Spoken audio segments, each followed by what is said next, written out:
En nombre de Funglode, pues les doy a todos la bienvenida a esta conferencia sobre regulación financiera, enfoque y organización institucional a cambio del doctor Mario Vergara, presidente del Banco Central de Uruguay.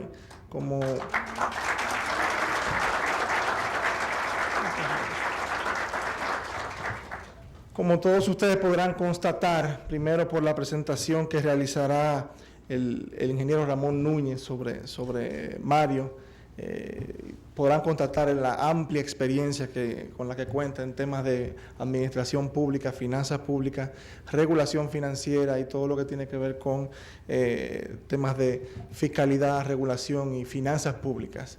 No solamente lo constatarán por su amplia experiencia, sino cuando tengan la oportunidad de escuchar al doctor Vergara y luego en el diálogo posterior que esperamos que el moderador y el invitado pues desarrollen.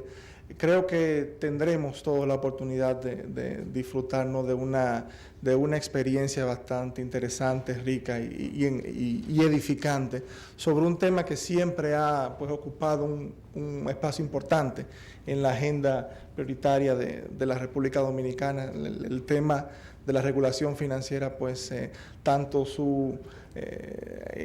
históricamente la falta de ella como el fortalecimiento de ella, pues se ha visto traducida a través de los años, tanto en situaciones complicadas para la economía dominicana, pero también en situaciones en las cuales nos hemos visto blindados por situaciones externas que no nos han afectado a la República Dominicana precisamente por la regulación financiera. Creo que el tema pues concita mucho interés, la presencia de todos ustedes aquí así lo demuestra y no continuaré privándoles de esta interesantísima experiencia. Le voy a pasar de inmediato la palabra al ingeniero Ramón Núñez, miembro de la Junta Monetaria y muy connotado periodista, quien va a hacer la presentación del invitado y luego pasará la palabra a él. Muchas gracias y buenas noches. Buenas noches, doctor Leonel Fernández, y qué bueno que en el público tenemos dos ex superintendentes de bancos, Rafael Camilo de ONG, así que esto promete ser interesante. Yo creo que a mí me escogieron porque yo tuve la oportunidad de entrevistar al doctor Mario Vergara en febrero en mi programa. En ese momento él era ministro de Finanzas. Creo que por eso me seleccionaron. El doctor Mario Vergara es economista y contador público de la Facultad de Ciencias Económicas y de Administración de la Universidad de la República. Máster y PhD de la Universidad de California, Berkeley. Profesor grado 5 de Teoría de Contratos, de Economía de la Regulación, de Economía de las Instituciones y de Microeconomía Bancaria en el Departamento de Economía de la Facultad de Ciencias Sociales de la Universidad de la República. Ha enseñado a niveles de posgrado en Argentina, Paraguay, Perú y Cuba. Ha publicado libros y artículos en áreas de economía institucional, regulación de servicios públicos y economía bancaria a nivel nacional e internacional. Ha dirigido proyectos referidos a dichos temas, patrocinados por el Banco Mundial, el Banco Interamericano de Desarrollo y el Programa de las Naciones Unidas para el Desarrollo. Ex jefe de Estudios Económicos del Banco Central del Uruguay. Director de la Unidad Reguladora de Servicios de Comunicaciones entre 2001 y 2005. Subsecretario del Ministerio de Economía y Finanzas entre 2005 y 2008. Galardonado con el Premio Internacional 2008 Elise Walter Haas de la Universidad de California, Berkeley. Presidente del Banco Central de Uruguay entre 2008 y 2013. Ministro de Economía y Finanzas del Uruguay desde diciembre de 2013 hasta 2015. Actualmente vuelve a ser presidente del Banco Central de Uruguay. Como vemos, es interesante, es una personalidad que se ha manejado en el ámbito fiscal y también en el ámbito monetario, pero las preguntas van a ser monetarias, lo lamentamos por los dos distinguidos del área tributaria que fueron directores de la DGI.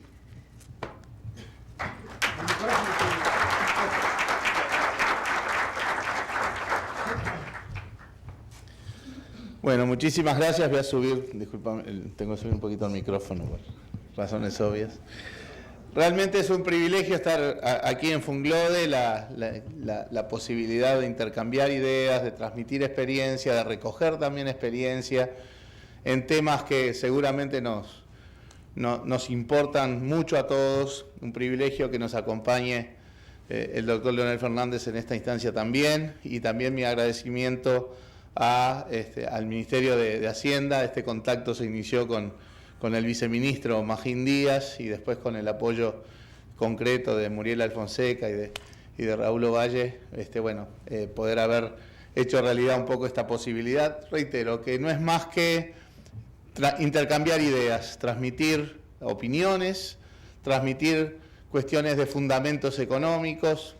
Esta presentación que pretendemos que sea como el gatillo para después conversar un poco entre nosotros aquí arriba, pero también eventualmente con la posibilidad de que ustedes puedan consultar, preguntar, intervenir, criticar.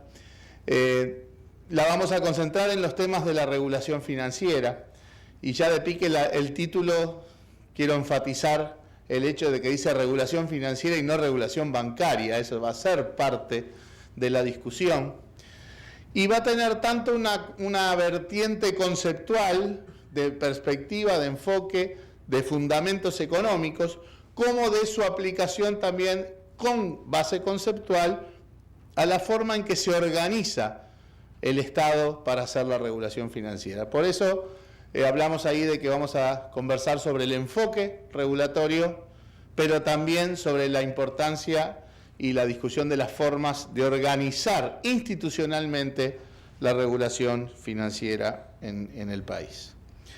El plan de la presentación tiene 3 bloques.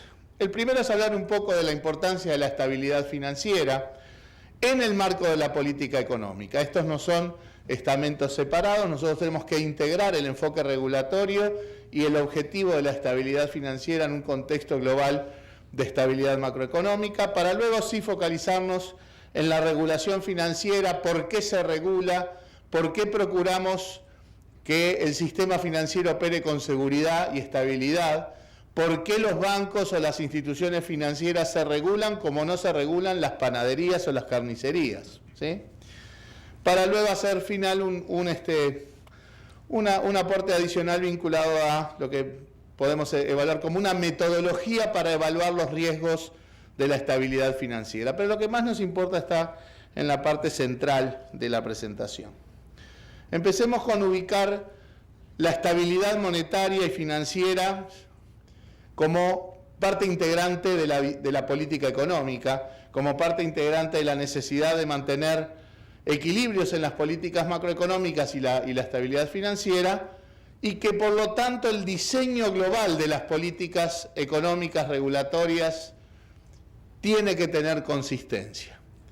Cuando uno está diseñando, a pesar de que acá un poco esta ida y vuelta entre Banco Central y Ministerio, creo que es una cosa muy saludable, porque nos obliga como bancos centralistas o como gobernantes en el Poder Ejecutivo a ponernos en los pies del otro y en entender que el diseño de las políticas fiscal, monetaria, regulatoria y todo el conjunto de políticas macroeconómicas tiene que tener consistencia. No podemos tener una orientación de política monetaria contractiva con un enfoque de política fiscal expansivo, ¿sí? O viceversa. No podemos tener laxitud en el terreno regulatorio cuando pretendemos tener control monetario para que los precios se mantengan estables. O sea, todo este trípode de políticas tiene que mantener una lógica de consistencia, y ahí se insertan también las políticas regulatorias. La estabilidad es el soporte para cualquier proceso de crecimiento y desarrollo, porque en el fondo es el soporte para cualquier proceso de toma de decisiones. El crecimiento y el desarrollo está basado en la toma de decisiones económicas, decisiones financieras, y todos sabemos que no es lo mismo tomar decisiones en un contexto de estabilidad que en un terremoto. Por lo tanto, cuando uno toma decisiones, se incorporan las consideraciones de riesgos, de incertidumbre, y los riesgos y la incertidumbre se magnifican, se potencian en contextos de inestabilidad. Por lo tanto, cuando uno toma decisiones tiene que estar ajustando, haciendo como primas de seguros, ¿verdad?, en momentos de inestabilidad, y eso afecta a las decisiones de todo tipo. En la formación de precios, que operan como señales para la toma de decisiones, en las decisiones básicas de las personas, las empresas y el Estado, el ahorro, el consumo, la inversión, ni más ni menos que el soporte de cualquier proceso de crecimiento. Solo va a haber producción, empleo, generación de ingresos y eventualmente impactos positivos en el terreno social si hay un proceso de inversión adecuado, permanente. En el diseño de los contratos, en los mecanismos y las magnitudes del financiamiento. O sea, los riesgos y la incertidumbre se potencian en contexto de inestabilidad. Por lo tanto, la estabilidad asume un valor por sí mismo porque mejora todo el proceso de toma de decisiones y reduce costos, lo que en economía llamamos costos de transacción asociados a temas informacionales y a temas de riesgos contractuales.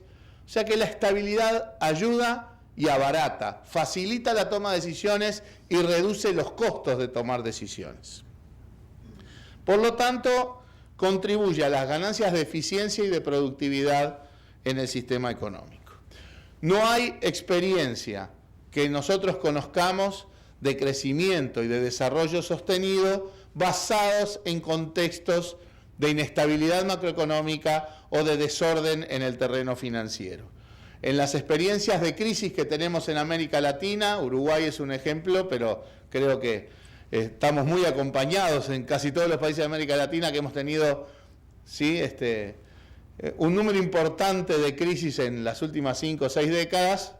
Bueno, creo que todos podríamos avalar la idea de que nunca cayó tanto la producción ni aumentó tanto la pobreza en el terreno social como cuando hubo desorden macroeconómico, descontrol macroeconómico, crisis bancarias, corridas bancarias.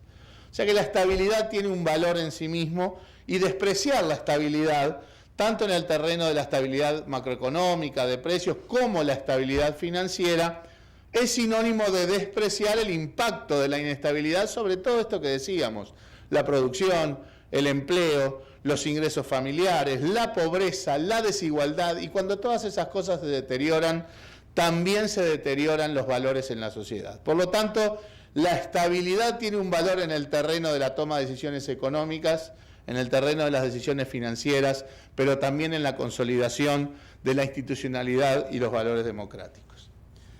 Por lo tanto, no hay que caer en falacias de falsa oposición, que es el hecho de decir o estamos trabajando en estabilidad de precios, estabilidad financiera, o hacemos políticas sociales. Ese es un falso dilema, porque solo puede haber políticas productivas y políticas sociales sanas, duraderas, perdurables, en marcos de estabilidad económica y financiera. Concentrémonos en la estabilidad financiera, que de última es la razón de ser, entre otras, de la regulación financiera. La inestabilidad del sistema financiero sin duda otorga el peor escenario para la toma de decisiones, ¿sí? Porque cuando el sistema financiero efectivamente opera como el sistema circulatorio de la economía, ¿sí?, permite una canalización adecuada, productiva de los ahorros familiares o empresariales, facilita el intercambio, reduce los costos de transacción, habilita a tener mecanismos de seguros más adecuados, o sea, una mejor cobertura de los riesgos, ¿sí? Y por lo tanto, la estabilidad financiera, reitero, otorga ese escenario, esa plataforma, como una especie de círculo virtuoso. Ahí simplemente les agrego en la lámina justamente cómo el Foro Económico Mundial incorpora la estabilidad financiera como un factor central entre los pilares de la competitividad de los países. Una vez despejada esta idea de que la estabilidad es sustancial, otorga un escenario adecuado para el crecimiento y el desarrollo, y entre los componentes de la estabilidad en el terreno financiero es uno de ellos, pasemos entonces concentrémonos en las cuestiones del funcionamiento del sistema financiero y cómo desde el Estado tiene un rol para contribuir a la estabilidad financiera y a la seguridad del sistema financiero. Y aquí, aunque parezca irnos demasiado atrás, nos parece importante arrancar desde los propios fundamentos de por qué se regula el sistema financiero. Y básicamente la idea es, pensando por ejemplo en el sistema bancario, ¿por qué aparecen los bancos? Bueno, porque canalizan recursos de agentes que en general tienen poca capacidad de ahorro, pero que los depositan en los bancos para financiar proyectos que tienen más riesgo. Los bancos transforman depósitos pequeños de corto plazo, de bajo riesgo, en activos que son completamente diferentes. Son de largo plazo, son más grandes, tienen mayor riesgo. Y eso es porque, entre otras cosas, es el rol de los bancos de la microeconomía bancaria, pero además es porque manejan plata ajena. O sea que el primer punto es, ¿qué estructura de incentivos tiene un banco para operar? Prestar a proyectos más riesgosos, porque los proyectos más riesgosos son los que van a dar más ganancia, solo que con una probabilidad mucho menor. Pero ¿cuál es el tema? De que si ganan, si las cosas van bien, ganan mucho. Pero cuando pierden, los que pierden son otros. Entonces, en la estructura de incentivos de un banco está la toma excesiva de riesgos. Eso está en la estructura de incentivos, ¿no? No depende de si el banquero es más piola o menos piola, es más simpático o es menos simpático, es rubio, es morocho. Está en la estructura de incentivos del funcionamiento del sistema de intermediación financiera. Por lo tanto, ahí hay un problema de información. Todo el pequeño depositante no está en condiciones de monitorear, no tiene la capacidad económica de monitorear lo que el banco hace con su plata. Ahí, en economía, esto le llamamos información asimétrica, ¿verdad? Selección adversa, riesgo moral, verificación costosa, son simplemente términos que dan tres sabores distintos de este problema de que tenemos agentes con un diferencial de información muy importante. ¿A quién le presta el banco? ¿Qué hace el que toma prestado con la plata? ¿Miente o no miente a la hora de decir si le fue bien o le fue mal? Todo eso implica costos, todo eso es información que a veces el banco no logra obtener sin costo y que casi nunca un depositante logra obtener sin costo. Por lo tanto, un primer rol de la regulación es el de representar a los agentes menos informados, no sofisticados del sistema. Típicamente, como decimos en Uruguay, a doña María, a don José, al pequeño depositante que lleva como un tema de seguridad su pequeño ahorro al banco. Vean qué paradoja, ¿no? La gente pone la plata en el banco por un tema de seguridad y acá estamos diciendo que el banco tendría incentivos a timbearse esa plata, a rifársela, o sea, a poner ese dinero en proyectos de riesgo. Ahí es donde aparece el Estado operando como regulador. El Estado representa, esto algunos autores en economía como Duatripón y Tirol, bueno, que Tirol además ganó el premio Nobel el año pasado, le llaman la hipótesis de representación, es decir, el regulador financiero es el Estado representando los intereses de los pequeños depositantes desinformados del sistema. ¿Y en qué los representa? Justamente en controlar que no tomen demasiados riesgos, que los riesgos que inherentemente el banco desearía tomar, bueno, limitarles la toma de riesgos por la vía de la regulación. Entonces, el primer elemento de por qué se regula, el regulador representa a los agentes no sofisticados para que los bancos no tengan conductas imprudentes con respecto al riesgo porque están usando la plata ajena. Pero además hay otro factor. Una vez que empieza a haber bancos, que empieza a haber cuentas bancarias, empieza a haber una red que se desarrolla entre cuentas que facilita transacciones, pagos, transferencias, ¿sí? O sea, empieza a haber algo que cada banco de repente no le va a dar importancia, pero a nivel sistémico, la sociedad sí, que es el hecho de que los bancos funcionen, o las instituciones financieras funcionen como red, como sistema. Esto reduce los costos de transacción, le otorga ganancias al funcionamiento del sistema económico.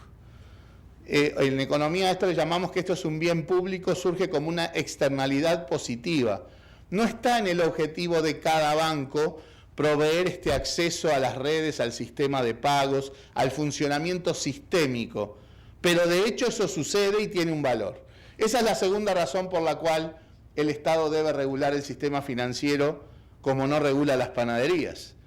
En el hecho de que el sistema financiero funciona como sistema Y el hecho de que funcione como sistema tiene un valor económico para la sociedad y para el proceso económico. Y solo un regulador que tenga eso como objetivo va a velar por la estabilidad y el funcionamiento sistémico del sistema bancario y del sistema financiero. Porque cuando un banco tiene problemas, la posibilidad de contagiar a los demás existe. Si una panadería tiene problemas, cierra y uno camina una cuadrita más y va a la panadería de la otra cuadra. Ahí no hay un problema sistémico.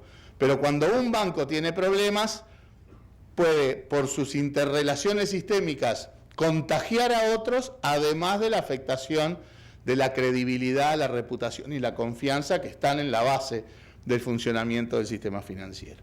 Entonces, estas son las dos razones básicas por las cuales se regula el sistema financiero. Representar a los agentes pequeños desinformados por la vía de quitarle incentivos a los agentes financieros para tomar riesgos, y el cuidado del funcionamiento sistémico, la estabilidad sistémica. Para eso se arma lo que llamamos la red de seguridad financiera. Esta es la imagen de red de seguridad como la de un circo, ¿verdad? Allá arriba, en los trapecios, ¿verdad? Los trapecistas van, vienen, pero si alguno se cae, habrá una red que lo sostenga antes de que llegue al piso. Esa es la lógica de la red de seguridad financiera. Y como todo elemento de red de seguridad tiene elementos preventivos y correctivos. A mí me gusta esta analogía con la cuestión médica, ¿verdad? Primero tratemos de no enfermarnos. Habrá elementos preventivos. El primero es lo que llamábamos la regulación prudencial. Como el regulador lo que procura es que los bancos no tomen riesgos excesivos, no tengan conductas imprudentes con respecto al riesgo, generan toda una serie de normas, límites asociados a exigencias de capital, límites de concentración, restricciones de liquidez, barreras a la entrada al sistema bancario, no cualquiera puede tener un banco, etcétera, etcétera. Son todas normas que apuntan a que quien opere en los bancos lo haga con incentivos de no tomar riesgos excesivos o limitarle directamente la toma de riesgos excesivos. Como es para que los bancos tengan conductas prudentes, normalmente a esto se le llama regulación prudencial. Tenemos las mejores normas, las mejores reglas, la mejor regulación, pero si nadie controla y fiscaliza su cumplimiento es como no tener nada. No alcanza con tener las mejores reglas, tenemos que tener la garantía institucional de que esas reglas se van a cumplir. Esto vale para el sistema bancario, para el sistema fiscal, para la educación de los niños, ¿verdad? Amenazar con un niño que se queda sin el paseo es factible porque se puede cumplir. Amenazar con un niño de que lo vas a matar si hace algo, obviamente nadie lo va a matar al hijo porque deje de hacer algo. O sea, la idea es que las reglas tienen que tener un correlato de credibilidad, de viabilidad y de fiscalización. Por lo tanto, como elemento preventivo, además de la regulación, está la supervisión y el control, la policía de esas reglas. Pero también, aunque tengamos la mejor regulación prudencial y la fiscalicemos bien, puede haber circunstancias por cuestiones macroeconómicas que hagan que nos enfermemos igual. O sea, necesitamos remedios, necesitamos elementos correctivos. Por lo menos en los papeles, conceptualmente uno puede distinguir cuando los bancos tienen problemas de liquidez o de solvencia. Después en la vida real es más difícil distinguirlo, pero liquidez sería de que, bueno, es solo un tema de tiempo. Yo necesito tapar un agujero financiero ahora que no tengo suficiente liquidez, pero cuando cobre todo lo que presté voy a poder devolver todo sin problema. O de solvencia, que es, aunque las cosas se desvalorizaron tanto que por más tiempo que me den nunca voy a poder devolver todos los depósitos habiendo hecho líquidos mis activos, mis préstamos. En el caso de liquidez, cuando los bancos tienen problemas de liquidez, lo primero que hacen, como saben que no puede haber contagio, es prestarse entre ellos. Y ahí aparece un mercado interbancario. A todos los bancos le conviene taparle el agujerito del banco de al lado en el corto plazo para evitar problemas de contagio. Hasta ahí no hay una cuestión regulatoria, es algo que surge de manera espontánea. Lo que sí es regulatorio es qué pasa cuando nadie presta, cuando nadie atiende una situación de liquidez. Y ahí es que se genera la figura del prestamista de última instancia, aquel que está obligado de alguna manera a hacerlo, bajo ciertas condiciones, típicamente son los bancos centrales. Y después tener reglas de cuando el problema es de solvencia. Tenemos un banco insolvente. Acá ustedes que tienen una clara inclinación hacia las cuestiones políticas, debe haber pocas cosas menos sexys para un político que cerrar un banco. Por lo tanto, si no hay reglas para cerrar un banco o liquidar un banco, todo el mundo va a tratar de patear el problema para adelante. Y un banco quebrado, a medida que pasa el tiempo, lo único que genera son más pérdidas, más problemas, más posibilidades de contagio en el sistema. Por lo tanto, para atacar los problemas de insolvencia bancaria, tenemos que tener reglas de decisión para la resolución de bancos insolventes. ¿Qué hacemos y bajo qué circunstancias cuando un banco queda insolvente? Y típicamente eso complementado con mecanismos de seguros de depósitos. Esta es una estructura de red de seguridad financiera, así abstracta, ¿verdad? Y acá un poco en términos de separar eso en funciones. Yo creo, porque uno podría decir, bueno, todo esto lo hace un regulador. No, porque va a haber problemas si todas esas funciones se las damos a un solo regulador. Vamos a separar esto en funciones. Uno es la función de prestamista de última instancia, típicamente es el Banco Central, porque es el que tiene la maquinita para emitir billetes en caso de necesidad. Después tenemos al regulador financiero, y después los mecanismos de resolución y el seguro de depósitos. Separo estos tres bloques, estas tres funciones para enfatizar lo siguiente. No podemos darle las tres funciones a la misma cabeza porque esas funciones tienen conflictos de interés. Y si nosotros le damos un rol o una función a alguien que son objetivos en conflicto, o era esquizofrénico antes o se transforma en esquizofrénico después, ¿sí? Nosotros tenemos que diseñar la red de seguridad financiera atendiendo a muchos factores. Uno de ellos, al conflicto de objetivos en estas cosas, que ahora lo vamos a ver con más detenimiento. ¿En qué cosas, en temas muy importantes hay conflictos de objetivos? Para intervenir instituciones financieras, para decidir la liquidación, para definir la asistencia de corto plazo, para facilitar fusiones y adquisiciones. O sea, el conflicto de objetivos está ni más ni menos en la resolución de procesos problemáticos, cuando hay problemas de liquidez y de solvencia de un banco. Un banco central va a tener cierta estructura de incentivos para apurarse o no a intervenir o cerrar un banco. El regulador financiero lo mismo. El asegurador de depósitos lo mismo. El asegurador de depósitos lo único que va a buscar es minimizar el costo de la liquidación, de cuántos depósitos tiene que pagar. Por lo tanto, tiene el incentivo de resolver y liquidar el banco lo antes posible. Pero eso a veces es demasiado rápido, porque hay procesos de circunstancias de bancos con problemas que se recomponen, o a veces en lugar de liquidar el banco hay mecanismos de fusión, de adquisición. Tampoco esto puede durar eternamente, como decíamos hoy. O sea, hay un equilibrio en esos objetivos, pero que están en conflicto. Entonces, entender que hay objetivos en conflicto es condición para el diseño organizacional de la red de seguridad financiera. ¿Qué factores hay que tomar en cuenta a la hora de diseñar la red de seguridad? O sea, el conjunto de agentes que va a desarrollar las funciones que decíamos hoy.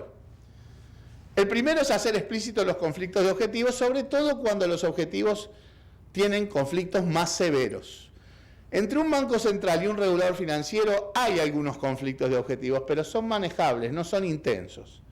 El conflicto principal de objetivos se da entre el regulador financiero y el asegurador de depósitos. Por eso, desde esa razón, ya hay un fundamento bastante fuerte para que los seguros de depósitos estén separados de la regulación financiera y del Banco Central. Y después son otros componentes de carácter más institucional.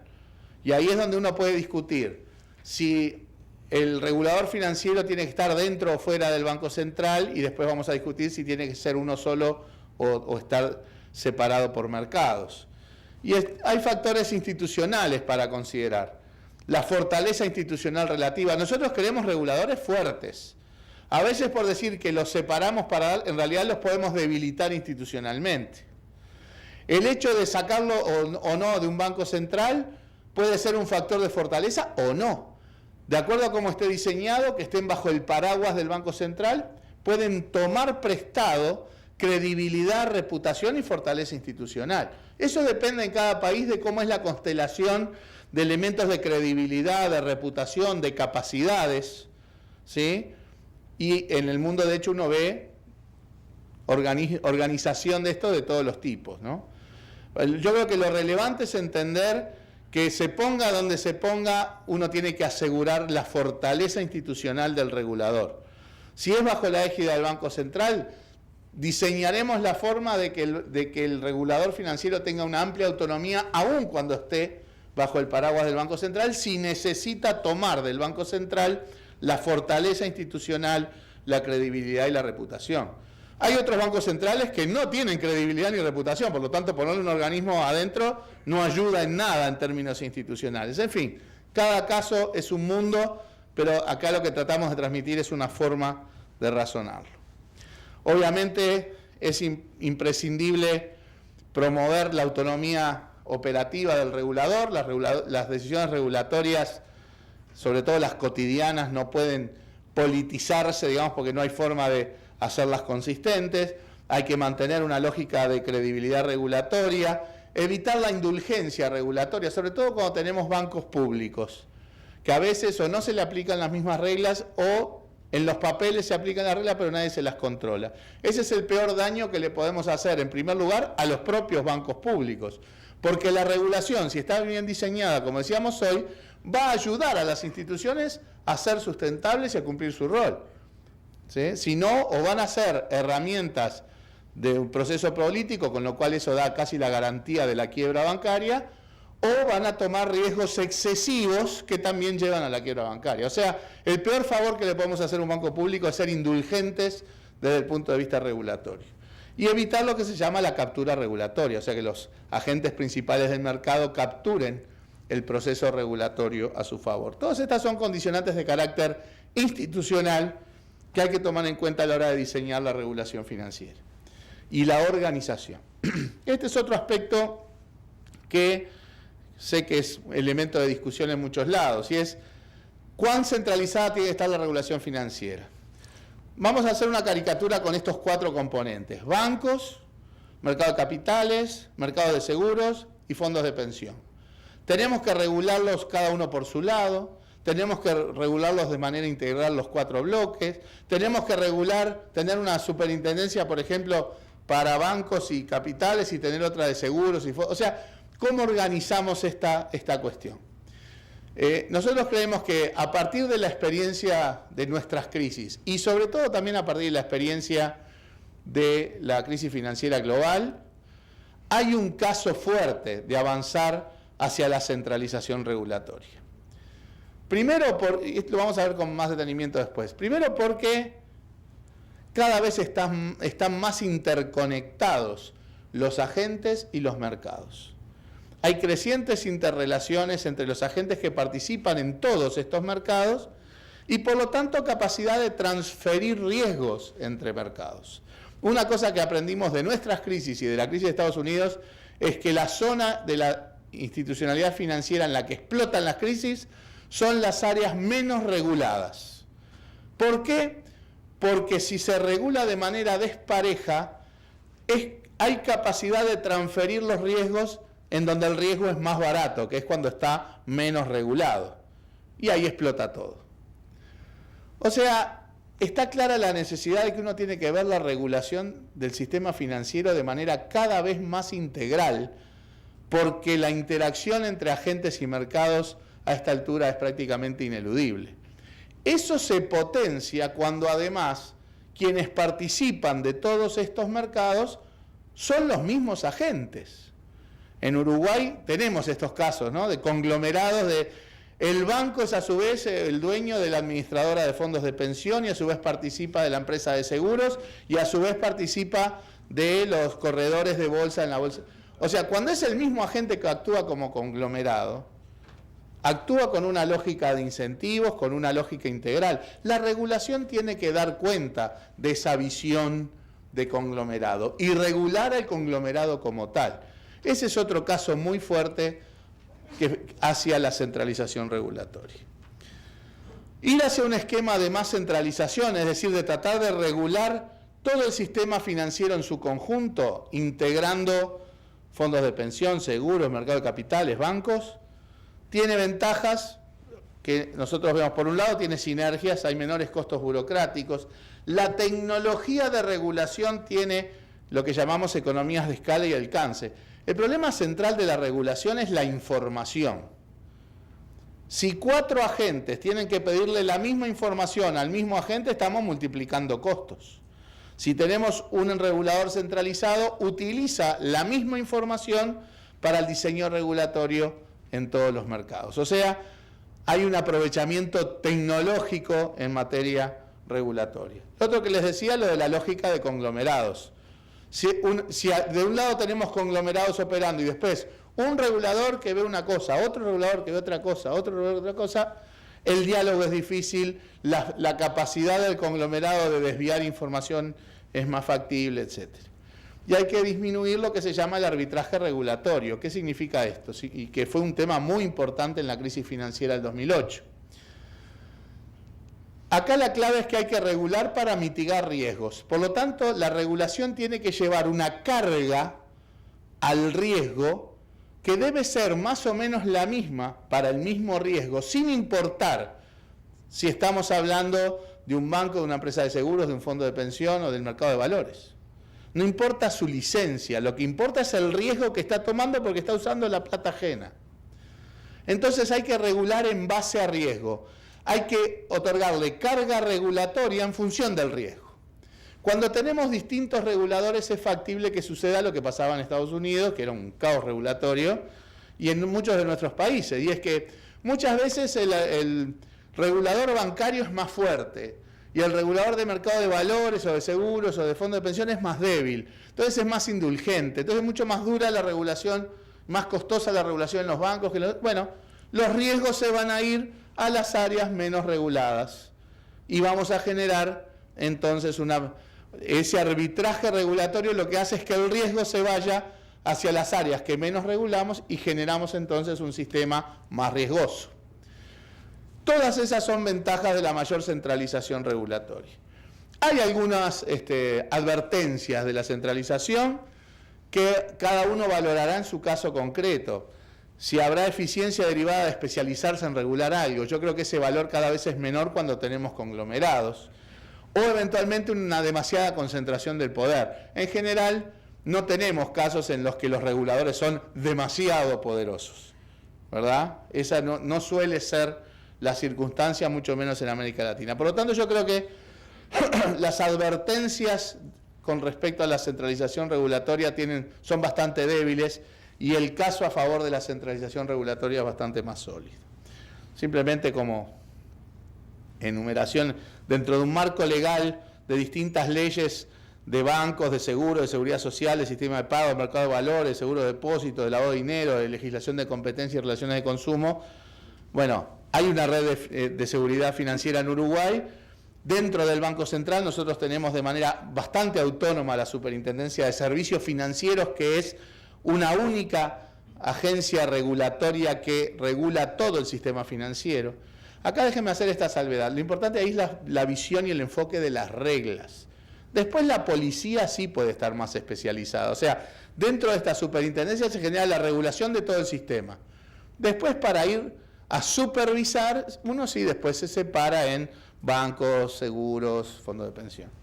Pero la regulación está centralizada. Y la Corporación de Protección al Ahorro, que es el seguro de depósitos, está fuera del Banco Central. Esa es la estructura en Uruguay, que se las pongo simplemente como ejemplo. ¿Qué pasó cuando explotó la crisis financiera en 2008? Bueno, hubo una identificación de riesgos que ya no era lo que pasaba con cada banco. Estaba el problema del sistema, el problema del riesgo sistémico, el problema de la estabilidad del sistema financiero. Exposición a riesgos correlacionados. Cada banco puede tener una política donde presta con ciertos criterios. Ahora, si todos les prestamos a los mismos, la concentración del sistema se da igual. La famosa interconexión entre agentes y mercados que les decía hoy, el funcionamiento de conglomerados, la existencia de arbitraje regulatorio, en fin, Todas estas cosas que decíamos hace un rato eran riesgos sistémicos que afloraron con mayor fuerza en la crisis del 2008. Y desde nuestra perspectiva eso tiene impactos. En las reglas regulatorias hay que regular en base a riesgos, hay que tener un perímetro amplio de regulación, o sea, la ley le tiene que dar las potestades a un regulador amplio, con potestades amplias de obtener información y regular, en fin. Y a nivel institucional, la conformación de la red de seguridad, la regulación, que para nosotros hay un caso a favor de la regulación centralizada con sólida supervisión. La supervisión es tan importante como la regulación. Identificar quién es el que supervisa es importante. En Estados Unidos había reguladores federales, regulador sectorial, algo regulaba el seguro de depósitos y a su vez había supervisores, o sea, había 4 o 5 instituciones que tenían que hacer lo mismo. Todos ustedes saben que cuando le damos la misma tarea a 4 personas, la tarea no se hace, ¿verdad? O sea, cuando hay confusión de identificar la responsabilidad, después es difícil pedir cuentas porque estaba diluida esa responsabilidad. Y la crisis financiera incorporó la noción de la cuestión macroprudencial, o sea, no solamente mitigar el riesgo prudencial, el riesgo microeconómico, el riesgo de cada banco con regulación prudencial, sino también ver la cuestión sistémica. Y ambos enfoques son complementarios, ayudan al enfoque regulatorio en la lógica de evitar los arbitrajes, de regular en base a riesgos, y ambos contribuyen a que cada agente haga su tarea. Y aquí es donde pasamos a un eslabón más en esta cadena, que es de la red de seguridad a lo que podemos llamar la red de estabilidad financiera. Como verán, las 3 pelotas celestes, ¿sí?, que están a la izquierda son las mismas que veníamos hasta ahora, y le agregamos una cuarta, que es el Ministerio de Hacienda, el Tesoro, el Ministerio de Finanzas, como le quieran llamar. O sea, la espalda fiscal que, llegado el caso, es la única espalda posible para tapar un agujero sistémico. Porque si el problema es de 1 o 2 bancos y evitamos contagio, bueno, ahí operará el seguro de depósitos. Pero cuando lo que se cae es el sistema, no hay seguro que aguante. Los seguros no están para cuestiones sistémicas, ¿verdad? Una empresa de seguros les asegura contra accidente de tránsito, contra robo de casa, porque no todos los autos chocan a la vez, no todas las casas las roban a la vez. Pero no los aseguran contra terremotos, porque el día que hay un terremoto se caen todas las casas a la vez. Acá es lo mismo. El seguro de depósitos ayuda a resolver el tema cuando 1 o 2 bancos del sistema tienen problemas, resolvemos rápido esto para evitar el contagio. Pero cuando lo que se cae es el sistema por completo, no hay seguro que alcance. El único que tiene la espalda financiera para tapar ese agujero es, como ya lo demostró todas las crisis bancarias en el mundo, el Estado, el fisco, ¿sí? ¿Por qué? Porque el fisco pone la plata ahora y después se las cobrará en cómodas cuotas a través de impuestos durante los años que sea necesario. Estados Unidos tiene la ventaja además que nos cobra el señoriaje de todos los dólares que tiró por el mundo y todos aportamos un poco para tapar el agujero de la crisis financiera del 2008. Pero bueno, eso solo lo hace el que puede y no el que quiere, lo hace el que tiene la moneda que circula a nivel internacional. Entonces, cuando pensamos en red de estabilidad, no podemos dejar afuera al fisco, porque no tiene sentido decir, vos quédate afuera, nosotros somos reautónomos, ¿sí?, pero el día que se nos caiga la estantería te vamos a ir a golpear la puerta porque vas a tener que poner 1 tonelada de plata. Eso no puede funcionar así. Entonces lo que en general se está avanzando es en la lógica de la conformación de los comités de estabilidad financiera, en donde todos participan, el Banco Central, el regulador financiero, el asegurador de depósitos y el Ministerio de Hacienda, para hacer una evaluación conjunta del riesgo sistémico, para ir haciendo el seguimiento de los riesgos a la estabilidad financiera. No para tomar decisiones ahí, porque ahí se empezarían a confundir los roles, pero sí para que ellos, cada uno internalice ese diagnóstico y tome sus decisiones de acuerdo a sus competencias. Entonces es imprescindible generar un ámbito de coordinación y contribución para que las distintas agencias vean que eso es un entrevero institucional. Hay un ministro, un presidente de Banco Central, un regulador financiero, un asegurador de depósitos. Bueno, todos hacen una evaluación conjunta del riesgo a la estabilidad financiera y después cada uno en su agencia hace lo que tenga que hacer. En Uruguay es lo que les decía hoy, más el Ministerio de Economía y Finanzas, los que conforman el Comité de Estabilidad Financiera que se reúne semestralmente. Esto lo voy a saltear un poco y simplemente comentarles para cerrar muy rápido cómo hacemos la evaluación conjunta de la estabilidad financiera entre los 4 organismos. Es un mapa analítico de riesgos, una metodología que implica identificar los riesgos, evaluar sus probabilidades de materialización y su impacto en caso de que se den, y después reevaluar para ver cuáles son importantes y cuáles no. Y generar un mapa de riesgo. Entonces, lo primero que hacemos es identificar cuáles son los factores que pueden realmente afectar la estabilidad financiera. Cuáles son los factores de riesgo, ¿sí? Que normalmente son factores exógenos o internacionales o propias del funcionamiento endógeno en el sistema financiero.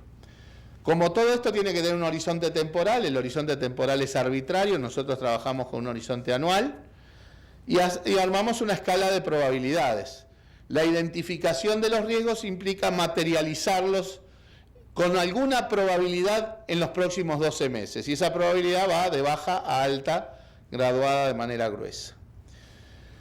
Y después decimos, bueno, si se materializaran, ¿qué impacto efectivo tendrían en la estabilidad financiera? Hay que analizar los canales de transmisión del riesgo, es decir, por dónde viene el problema y qué capacidades y qué debilidades tenemos para afrontarlo, para mitigarlo, para resolverlo. Entonces ahí también tenemos una escala de impactos esperados de bajo a alto. Entonces eso conforma un mapa de probabilidad de materialización del riesgo y de impacto en caso de que el riesgo se concrete. Y vamos desde zonas de bajo riesgo, baja probabilidad, bajo impacto, esa zona verde, hacia una zona roja, ¿sí? Que es la de alto impacto y alta probabilidad de problemas. Esto se reevalúa para definir cuáles son realmente importantes y tenemos 2 bloques, digamos, gruesos de problemas o no problemas en la estabilidad financiera. ¿Cómo analizamos, como decía hoy, cada riesgo posible? Bueno, primero identificamos el riesgo que pueda afectar la estabilidad financiera. Vemos cuáles son sus canales de transmisión. Ese riesgo, ¿por dónde entra a generar problemas al sistema financiero? Y entonces vemos cómo se puede gestionar ese riesgo. Y para eso tenemos que evaluar qué fortalezas, qué capacidades tenemos y qué debilidades, qué limitantes tenemos. Esa es la cuestión metodológica. Simplemente cierro con el ejemplo de Uruguay, del último Comité de Estabilidad, donde identificamos 5 factores de riesgo relevante. Uno es que haya mayor volatilidad en los mercados financieros, sobre todo asociado a todo el proceso de fortalecimiento del dólar, impacto en los mercados financieros, los temas macroeconómicos de Europa, o sea, volatilidad en los mercados. El segundo es problemas específicos en el sistema bancario en Europa, porque hay algunos bancos europeos en el país y ver, bueno, esos bancos qué posición tienen, si hubiera en Europa una cuestión más específica de problemas en el sector bancario. El tercero, que también es más macroeconómico, es cómo impactaría en el sistema financiero una fuerte desaceleración de China, dado que China está siendo el principal cliente de muchos de los países latinoamericanos y de alguna manera es el que sostiene altos precios de las commodities, etc. Acá no es que China se desacelere un poco, no es que en vez de crecer al 7, al 8, crezca al 6, es que haya una fuerte desaceleración. El riesgo es que China crezca al 1, ¿sí? Después, Uruguay vive en una región turbulenta, ¿sí? Argentina, Brasil, y bueno, y hay problemas en la región, bueno, cómo afecta a la región en la estabilidad del sistema financiero. Y después una cosa más propia de la economía uruguaya, que es, nosotros tenemos la inflación un poquitito más alta de lo que deseamos. Tenemos un rango objetivo y la inflación hoy está medio punto encima del rango objetivo. ¿Qué pasaría si hubiera lo que llamamos un desanclaje de expectativas de inflación? Si los agentes empiezan a pensar que la inflación entrara en una espiral. Bueno, ese es el otro riesgo que identificamos. Pero le asignamos a cada riesgo, acá con el formato en el quedó medio, probabilidades de materialización e impactos sistémicos en caso de materialización. Y en general los ubicamos en el mapa en la zona verde. Las cosas que pueden tener más impacto tienen muy baja probabilidad, como lo de China o el desanclaje de expectativas. Algunos que tienen más probabilidad, que son los problemas en la región, tienen menos impacto. Entonces, en general tenemos un mapa de cierta tranquilidad, de alerta serena con respecto a los riesgos a la estabilidad financiera.